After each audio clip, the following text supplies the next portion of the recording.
Welcome back to the studio for our week of winter papercraft.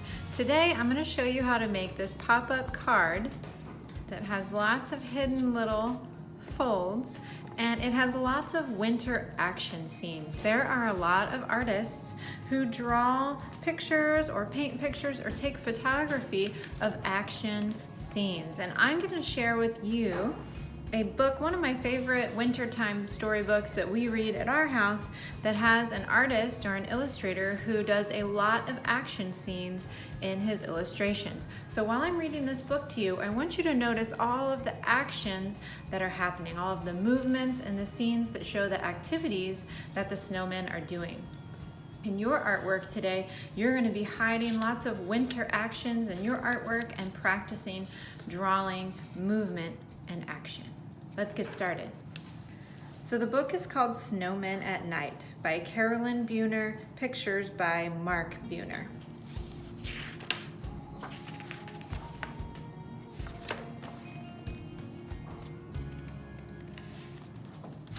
One wintry day, I made a snowman, very round and tall.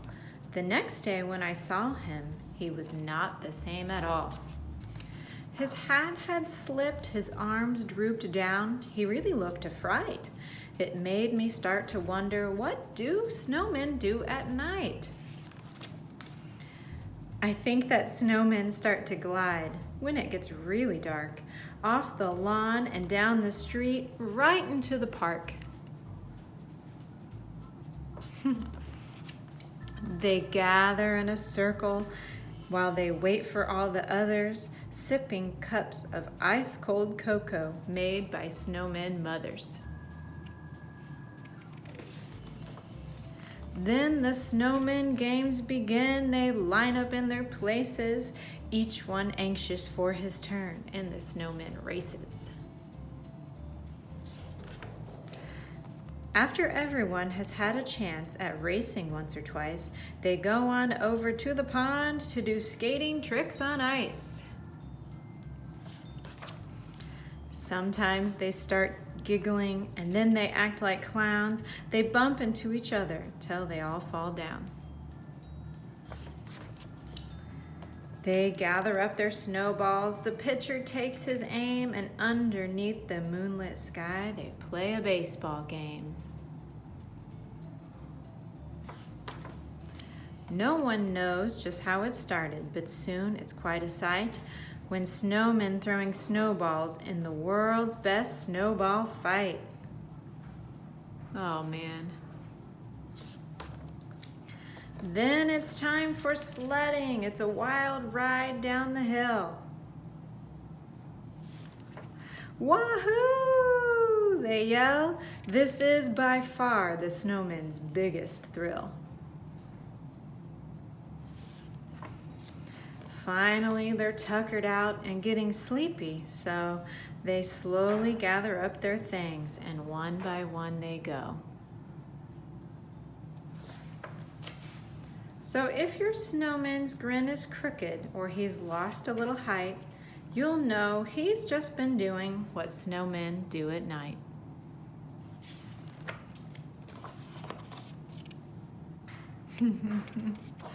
I hope you enjoyed this book. It has given us a lot of laughs over the years, and we enjoy looking at the illustrations. One of the things that I love that the illustrator does in this book, not only does he have lots of action scenes in his book, but he also has tiny little details hidden in each picture. So today I'm going to show you how to make your own winter action scene in a pop-up card. If you enjoyed our pop-up snow globe that we did yesterday, I think you'll like this one too. Let's get started.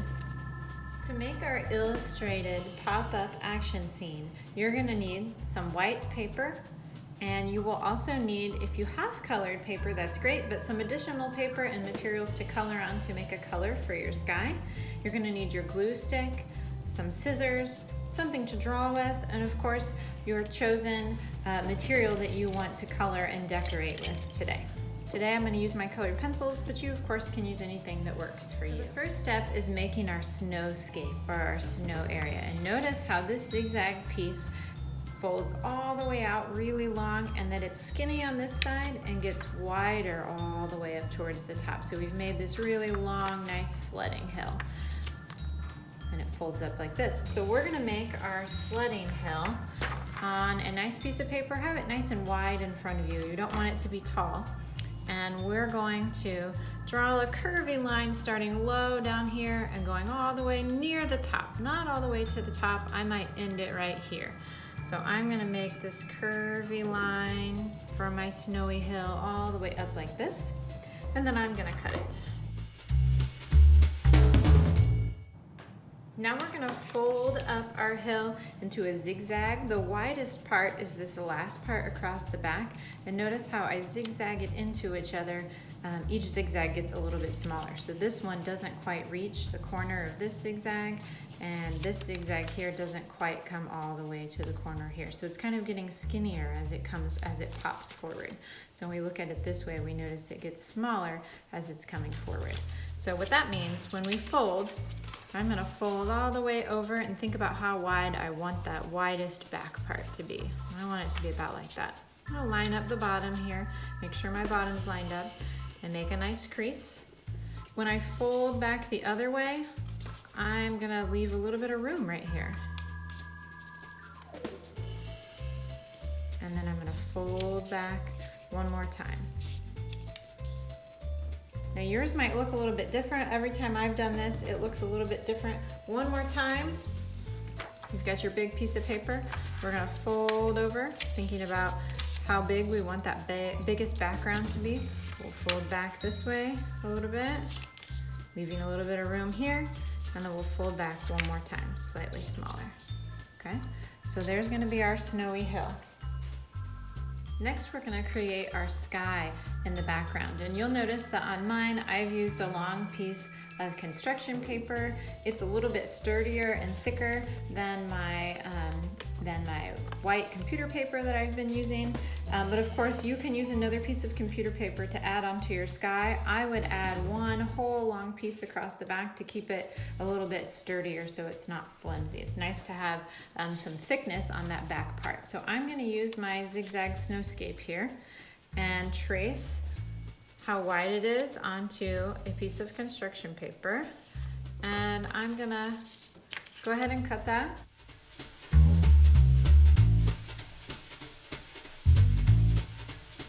Now hopefully you've got a nice sturdy background and you have your zigzag snowscape. It should be able to sit up on its own just like that. So the smallest, lowest part is here. And again, just like our snow globes yesterday, we've created space in our artwork. So things that are closest up to us and things that are far away. The next thing that you can do is decorate it any way that you like. If you want to cut out trees like we did yesterday or add more Papercraft things to it, you can certainly collage like that again today, or you can spend your time decorating it with your illustrations of action. So what I love about this little folded activity here is that you can hide little actions inside. So really on mine, you have to kind of look around to find things like this little squirrel is gathering his nuts for the winter. Oh boy, that boy is really not doing so well skiing. We have a little boy having, he's hiding behind this tree, throwing a snowball all the way to the other side to this little girl who has quite a big mountain of snowballs.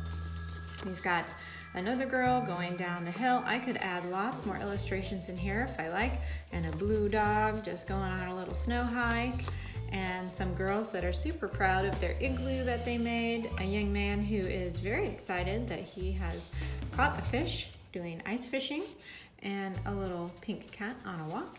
And lastly, a little snowman, kind of a nod to the book that we read today.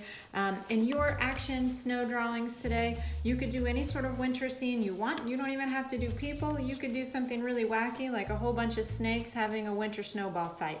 So it's up to you how you guys want to decorate your scenes. And I hope you have fun coming up with really creative ways how to fill your action scenes.